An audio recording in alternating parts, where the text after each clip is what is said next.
Hi everyone. In Anthropology lecture series for paper 2, today we are going to discuss topic 6.1. So let's begin. See, in this particular topic, we have to study about the tribal situation with respect to India, which means हम जितने भी tribals के बारे में बात करेंगे will restrict ourselves to India only. And under this, there are certain keywords in your syllabus, which is the biogenetic variability, linguistic, socio-economic characteristics of the tribal population and their distribution. तो कुल मिला के हमें tribals के बारे में, Indian tribals के बारे में इन सारी चीज़ों को जानना है, पढ़ना है, and based upon these you will be asked question in your examination. And इस particular topic से from topic 6.1 we are going to start the tribal anthropology, as you can see. Alright, and how I'm going to cover these lectures is to tell you the explanatory part. जहाँ पे भी explanation की ज़रूरत होगी I'll devote our time to that, and those part which does not require any kind of an explanation I'll leave that up to you and I'll tell you what are those parts. ठीक है. तो सबसे पहले अगर आप किसी society की बात करते हो लाइक इंडिया में रहने वाले लोग, इंडियन सोसाइटी, तो ब्रॉडली आपको हर एक सोसाइटी में कुछ सर्टन डिविजन्स मिलेंगे एंड ये डिविजन्स बेसिकली सोशल ही होते हैं.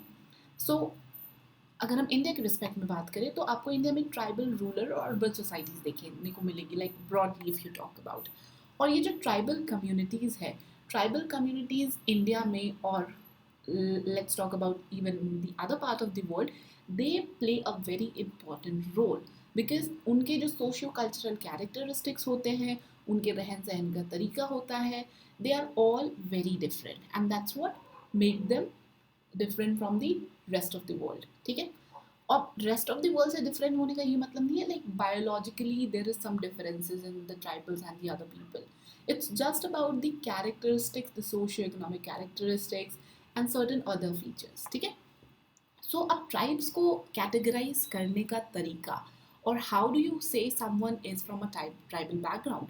So the anthropologist have figured out certain characteristics that you can find in those that you can say they are the tribals. सबसे पहला तो ये like remoteness and isolation is one amongst them. Then primitive economy, और उसमें technology बहुत ज़्यादा वो लोग यूज़ नहीं करते ऐसे लोग. Then primitive polity without any role of modern democratic institution, यानी कि उनका एक अपना पॉलिटिकल सिचुएशन होता है, अपना एक पॉलिटिकल फ्रेमवर्क होता है, उसी के अंदर वो काम करते हैं. Then primitive religion, and if I am not wrong you all have studied all these things in your paper 1, जहाँ पे आपने religion के बारे में पढ़ा, जहाँ पे आपने political setups जो है उनके बारे में जाना, and you have seen how different societies, specifically referring to the tribal, have certain characteristics of their own, जिसके अंदर वो अपनी जो पूरी की पूरी like society है उसको govern करते हैं, other than the democratic setups that we see in India, right? Then low population density. कुछ ट्राइबल्स होते हैं जिनकी पॉपुलेशन डेंसिटी आपको काफ़ी कम देखने को मिलेगी and one amongst them is the Sentinelese. इसके अलावा भी other than the tribals which are like the very larger group, example आपके जो गोंड हो गए, ये सारे हैं ट्राइबल, सांथाल हो गए, they are amongst the larger tribal group, but there are various other tribal groups जो आपको बहुत स्मॉल नंबर में देखने को मिलेंगे. ठीक है. Then harmonious relationship with nature. This we all know that tribal have a kind of a very special relationship with the nature, but ये जितने भी characteristics है that you can see maybe in some other people also who are not categorized as tribe. So ये बहुत hard and fast rule नहीं है that you have to see so characteristics and you just can identify it as tribe. There are various other things that is being involved. There are various policies matter that is being involved. There are various socio-cultural aspect. There are very historical things that is involved, and based upon all of these things the tribals are identified. ठीक है. But more और less ये criteria रहता है. Now tribal की अगर आप definition की बात करो, because when you are writing anything your optional paper you have to back it up with certain facts, with certain things that is being told by the scholars, and which is why you need to get accustomed with few of the definitions of the tribal. और वो क्या क्या हम एक एक करके देखते हैं. So Lewis Henry Morgan ने अपनी किताब Ancient Society में बताया था that tribe is basically a collection of number of clans. And आपने clans के बारे में, lineage, clan, tribe, इन सारी चीज़ों के बारे में पढ़ रखा है अपने पेपर 1 के अंदर। सो इनका मानना था, मॉर्गन का, that it's a collection of clans जिनके अपने अलग अलग लैंग्वेजेस होते हैं, सर्टेन डिस्टिंक्ट नॉमेनक्लेचर्स होते हैं, पॉलिटिकल ऑर्गेनाइजेशन होती है उनकी अपने आप में, उनका एक अपना सर्टेन टेरिटरी होता है जहाँ पे वो रूल करते हैं अपने हिसाब से। So this is basically tribe.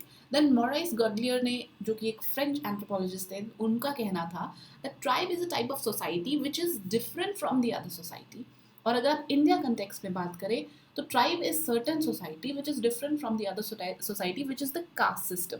यानी कि ट्राइब्स में आपको ये कास्ट और ये सारी चीज़ें नहीं देखने को मिलेंगी, and is very different from that, and based upon which you can identify like this is a tribe with respect to India. उसी तरीके से अलग अलग एंथ्रोपोलॉजिस्ट हैं like Radcliffe Brown, Pritchard, Watts, Nadel, इन्होंने भी बताया कि ट्राइब ऐसी एक सोसाइटी है जिनकी अपनी ऑटोनमस पॉलिटिकल यूनिट है, उनकी एक अपनी एक टेरिटरी है, उनका एक अपना वे ऑफ लाइफ है जिसके तरह से वो रहते हैं और अपने सोसाइटी को गवर्न करते हैं। उनके अपने अपने rules regulations related to various other social organisations वो भी अलग होते हैं, and this is how they categorise them as tribe. उसी तरह से अगर आप इंडिया में बात करें, डी एन मजुमदार ने, तो इन्होंने भी ट्राइब की एक डेफिनेशन दी थी, and whichever definition that you feel like, आप depending upon the context of the question you can use, right. Then Lokur committee जो कि इंडिया में सेटअप की गई थी, इन्होंने कुछ सर्टन क्राइटेरियाज बताए थे, as I told you in the very beginning of this lecture, that कुछ सर्टन क्राइटेरियाज थे जिसके बेसिस पे ट्राइब को आइडेंटिफाई करते हैं अक्रॉस द वर्ल्ड। और ज़रूरी नहीं है कि वो सारे क्राइटेरिया सब पे लागू हो, बट इंडिया में लॉकौर कमिटी ने कुछ सर्टन कैरेक्टरिस्टिक्स डिफाइन किए थे जिसके बेसिस को ट्राइब को आइडेंटिफाई किया जाना था, which is your geographical isolation, backwardness, distinctive culture, language और रिलीजन, शाइनेस ऑफ कॉन्टैक्ट, ये सारी चीज़ें। Next, here is a profile of the scheduled tribe, and why I'm saying scheduled tribe here, I'll tell you in a while, because tribe or scheduled tribe are some or the other way different terms, ठीक है, और उनमें क्या different है हम ये थोड़ी देर में देखेंगे। But here I have included the schedule tribe का प्रोफाइल, बिकॉज जब भी आप ट्राइब से रिलेटेड क्वेश्चन को आंसर करते हो, you will need certain data point at your fingertips, right?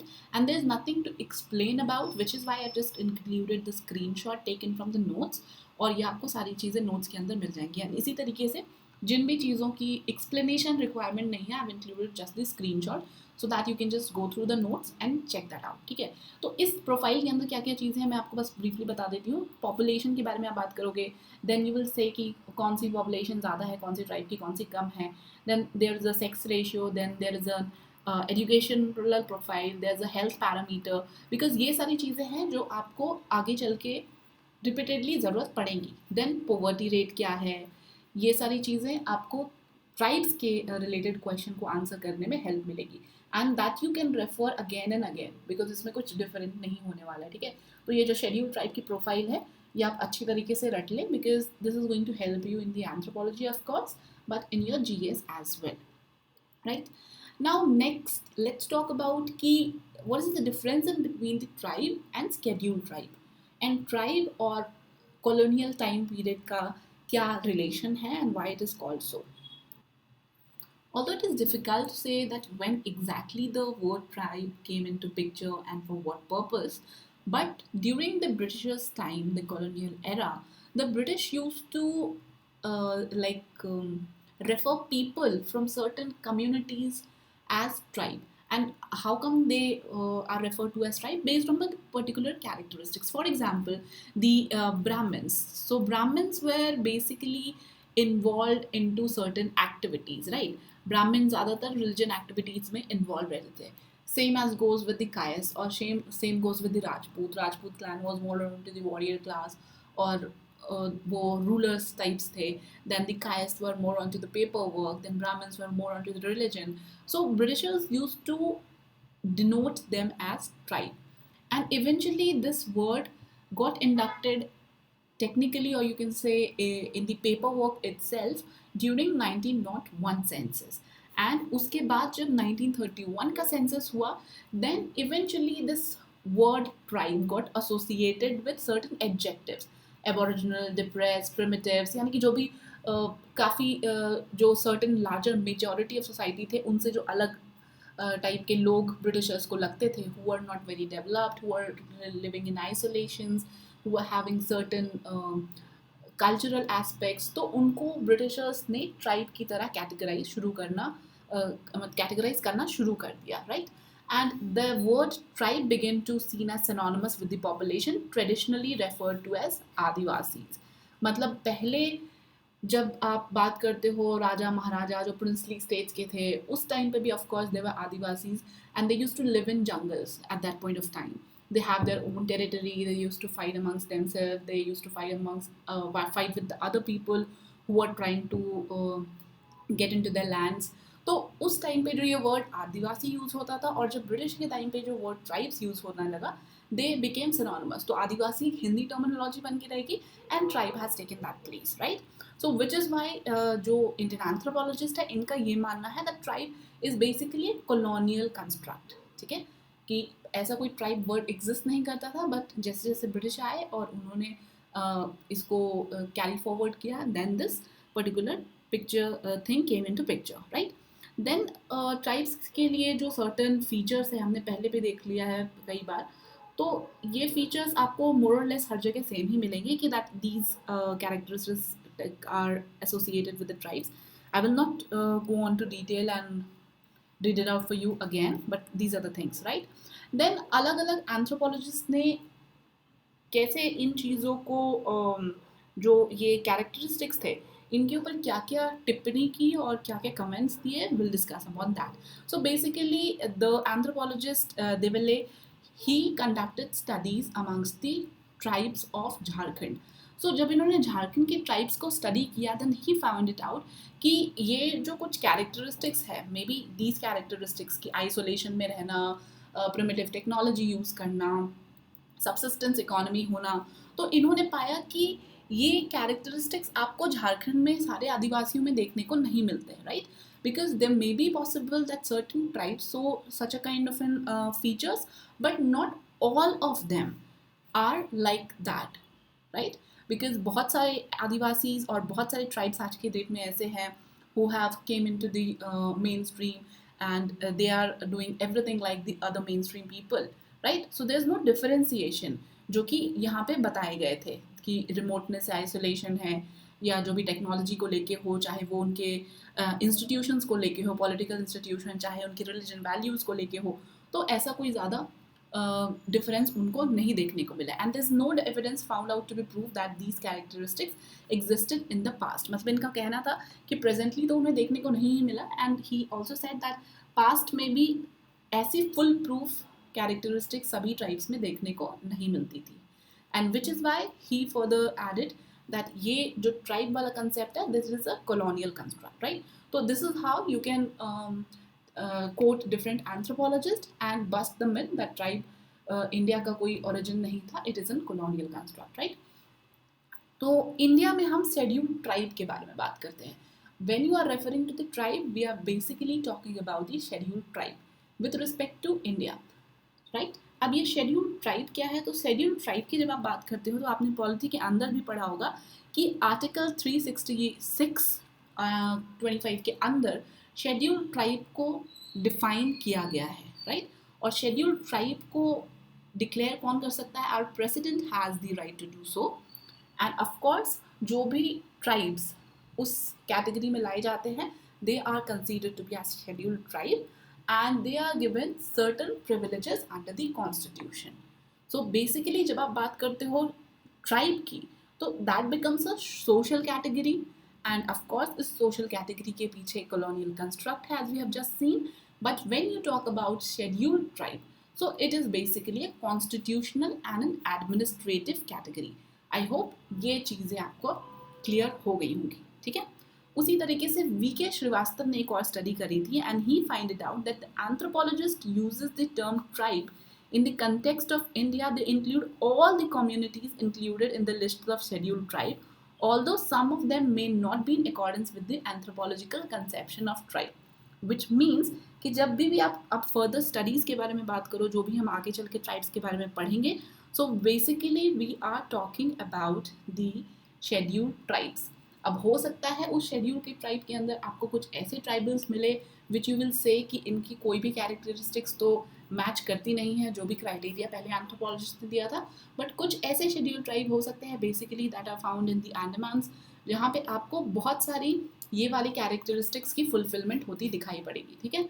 So for our like simplicity purpose हम शेड्यूल ट्राइब को ही कंसीडर करेंगे, ठीक है, and this is what we need to keep in mind. All right. Okay, so now I'll just tell you quickly that what are the other things that you can just go and read about. So basically आपको tribal communities के बारे में याद रखना है, because tribal communities भी आप आगे चल के जब आंसर्स लिखोगे then you have to refer it again and again, and there are certain write-ups that I have included based upon the tribal women कि tribal women की conditions कैसी है, what are their like health parameters, educational parameters, there are certain case studies related to them, so you can refer all these, and as I told you before कि मैं उन चीज़ों पे अभी उतना time spend नहीं करूँगी which does not require any kind of an explanation, ठीक है। and ज़्यादातर चीज़ें related to the tribals, earlier I thought that I should not make any video upon it, but later on I thought that some of you might need a kind of a guidance to know actually what to read about the tribals, so these are the things, और इसको मैंने यहाँ पे just screenshot आपको यहाँ पे include किया है of the notes that you can just go and check it out. Okay, now biogenetic variability की हम बात करते हैं. So biogenetic variability के अंदर भी आपको जो कैरेक्टरिस्टिक्स है, जो फीचर्स है वो याद ही करने हैं, इसमें भी ऐसा कुछ नहीं है कि मैं आपको बता दूं, बट जो सर्टन पॉइंट्स जो आपको इंक्लूड करने हैं, ऐसे तो बहुत सारे बायोजेनेटिक वेरिएबिलिटी के लिए रिसर्चेस किए गए थे बाय वेरियस एंथ्रोपोलॉजिस्ट, वो भी मैंने इंक्लूड किए हुए यहाँ पे, but you can coat the people of India का जो प्रोजेक्ट था which is from the anthropological survey of India itself, तो इन्होंने बायोजेनेटिक वेरिएबिलिटी देखी थी और ये जोग्राफिकल बेसिस पे अलग अलग डिविजन्स दिए थे, and as you can see ये जो कैरेक्टरिस्टिक्स हैं, ये कैरेक्टरिस्टिक्स आपको याद रखने हैं फॉर ऑल दीज ट्राइबल्स, ठीक है। और ये हैलोटाइप क्या होते हैं, टेस्टर्स, एलील, आई थिंक ये सारी चीज़ें आपने पेपर 1 के अंदर पढ़ रखी हैं, तो there is no point of concern over here कि आपको ये चीज़ें समझ नहीं आ रही है, ठीक है। तो आपको ये रटना ही है बेसिकली इन सिंपल वर्ड्स। उसी तरीके से अलग अलग जो ये वेरिएशंस थे, जैसे कि उन्होंने 6 जोग्राफिकल डिविजन्स में डिवाइड किया था, central India, north east India, central Himalaya, then your north western Himalaya, Andaman and Lakshadweep, और इनके जो बायोजेनेटिक कैरेक्टरिस्टिक्स वो आपको याद रखने हैं। और जैसे मैंने बताया कि और अलग अलग एंथ्रोपोलॉजिस्ट ने भी किए हैं, तो आप उनको भी याद करके उनके 1-2 पॉइंट्स इंक्लूड कर सकते हैं, जैसे मैंने यहाँ पे आपको लिख के दिया हुआ है, राइट। ये सारे एंथ्रोपोलॉजिस्ट के ही स्टडीज़ हैं, सो ये आपको आगे चल के काम आएंगे, बिकॉज ज़रूरी नहीं है आपको डायरेक्टली पूछ लिया जाए बायोजेनेटिक वेरिएबिलिटी बताओ, बट हो सकता है कहीं आपको यूज़ करना पड़े, and which is why you should be ready with it, ठीक है। और रीसेंट डेवलपमेंट्स कुछ क्या है इसको आप ऐड भी कर सकते हैं, देखते भी रह सकते हैं, क्योंकि and this again recent development is related to your Aryan invasion theory, और उससे ही रिलेटेड ये सारी चीज़ें हैं, तो अगेन इसमें भी कुछ बहुत ज़्यादा बताने को है नहीं, ठीक है।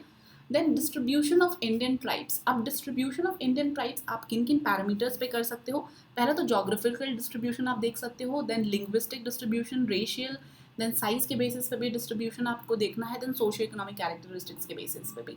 तो अब जोग्राफिकल डिस्ट्रीब्यूशन के बेसिस पे एस.सी. दुबे ने कैटेगराइज किया था, and there are various other anthropologists also जिन्होंने अपने अपने तरीके से कैटेगराइजेशन किया है। तो अगर हम एस.सी. दुबे की क्लासिफिकेशन की बात करें और कैटेगराइजेशन की बात करें बेस्ड अपॉन द जोग्राफिकल, तो इन्होंने north eastern zone, middle zone, south zone और वेस्ट। देन जब आप लिंग्विस्टिक क्लासिफिकेशन की बात करो, तो linguistic classification was given by L P. Vidyarthi and B K. Roy in the book, and again ये जो टॉपिक 2 है उसके अंदर भी इसके बारे में बात की गई है, but here I have included the tribes itself in detail so that you can just go through it and memorise it basically. So इसके अंदर भी बहुत ज़्यादा आपको एक्सप्लेन करने के लिए कुछ नहीं है। Then third is your racial classification. So racial classification again thanks to the topic 2, इसके अंदर आपको रेशियल क्लासिफिकेशन भी बताया गया है, like H S. Risley, G S. Guha, ये सारी क्लासिफिकेशंस आपने पढ़ी हुई हैं, so that is up to the tribes of India, ठीक है।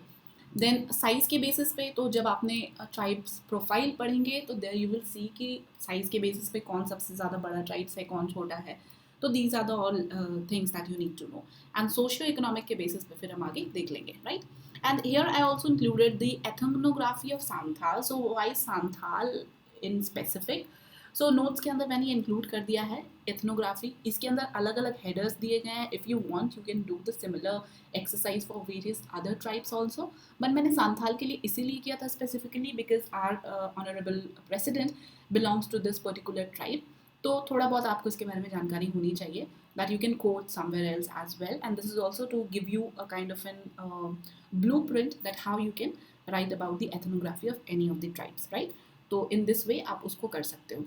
Then कुछ अलग pointers मैंने include किए हैं regarding the endangered language in India, because language के बारे में जब आप linguistic classification पढ़ते हो उस टाइम पे भी हो सकता है आपको ट्राइबल इंडेंजर्ड लैंग्वेज के बारे में सवाल पूछा जाए, because India is one of the most diverse country in terms of the linguistic as well. Second diverse basically. First is आप मेरे को बता सकते हो कौन है. Then India is the second one. तो इसके बारे में भी endangered language कौन कौन से है. There are certain case studies which are included. क्या क्या steps लिए जा रहे हैं, government initiatives क्या क्या है, यही सारी चीज़ें आपको पढ़नी है इसके अंदर. एंड ये endangered language in India ये टॉपिक 2 के लिए भी काम आ जाता है. This comes handy in particular for the tribal section also and also for your GS. इसके अंदर भी आपको चीज़ें याद करनी है, रटनी है, ठीक है. देन सोशो इकोनॉमिक कैरेक्टरिस्टिक्स के बेसिस पे डिस्ट्रीब्यूशन, जैसा कि मैंने यहाँ पे आपको बताया कि geographical, linguistic, racial, size and socio economic. तो सोशो इकोनॉमिक के बेसिस पे यानी कि उनकी क्या क्या कंडीशंस है उसके बेसिस पे. तो इसके बेसिस पे भी मैंने आपको इंक्लूड कर दिया that you can just go through and see कि कैसे अलग अलग बेसिस पे इनको क्लासीफाई किया गया है. देन एक और डिस्ट्रीब्यूशन है बेस्ड अपॉन द इकोनॉमी की ट्राइबल इकोनॉमी कैसी है. फॉरेस्ट बेस्ड है, डोमेस्टिक है, कुछ सिंपल टेक्नोलॉजी बेस्ड है, एब्सेंस ऑफ प्रॉफिट मोटिव है. ये सारी कैरेक्टरिस्टिक्स है of the tribal economy that you should know. Again, this topic is correlated with your economic section of the topic 3 of paper 1, right? तो वहाँ पे भी आपको ट्राइबल इकोनॉमी के बारे में पढ़ना है. Of course that is more of in general tribes across the world, but यहाँ पे आपको इंडिया स्पेसिफिक ट्राइब के बारे में पढ़ना है, जिसके अंदर again L P. Vidyarthi and B K. Roy have contributed and they have given it a thorough layout, ठीक है. तो ये आपको ट्राइबल इकोनॉमी के बारे में जान लेना है. देन सब्सिस्टेंस पैटर्न के बेसिस पे भी डी.एन. मजुमदार ने क्लासिफाई किया था, food gatherer, shifting cultivator, then artisans और भी बहुत सारे हैं. तो ये भी आपको देख लेने हैं. ट्राइबल्स के नाम याद रखने हैं, which tribe belongs to where, ठीक है. और झूम और शिफ्टिंग कल्टिवेशन, इसके बारे में आई रिमेंबर शायद 2022 में क्वेश्चन पूछा गया था and this was there in the notes itself. तो आप झूम कल्टिवेशन के बारे में मैंने, ऑल्दो ये कहीं सिलेबस में डायरेक्टली मेंशन नहीं है, but generally looking around the questions, the PYQs, अगर आप देखोगे 2022 के पहले भी ये पूछा गया था एंड 2022 में भी पूछा गया था. तो जिन लोगों ने 2022 में नोट्स के थ्रू या अपने नोट्स के थ्रू जहाँ से भी उन्होंने बनाया हो पढ़ा होगा, they would have easily answered this, ठीक है. तो इसके अंदर भी झूम कल्टिवेशन क्या है आपने ज्योग्राफी में ऑलरेडी पढ़ रखा है. तो what you need to do is just to remember कि certain specific characteristics of the tribe and certain case studies related to tribe. तो इसके अंदर भी आपको कुछ समझाने लायक नहीं है. Basically I am repeating it again and again. For most of the tribal part what you need to understand is that generic आपका एक नेचर पता होना चाहिए आपको ट्राइब का, ट्राइब से रिलेटेड केस स्टडीज़ पता होने चाहिए, स्पेसिफिक ट्राइब्स के बारे में पता होना चाहिए.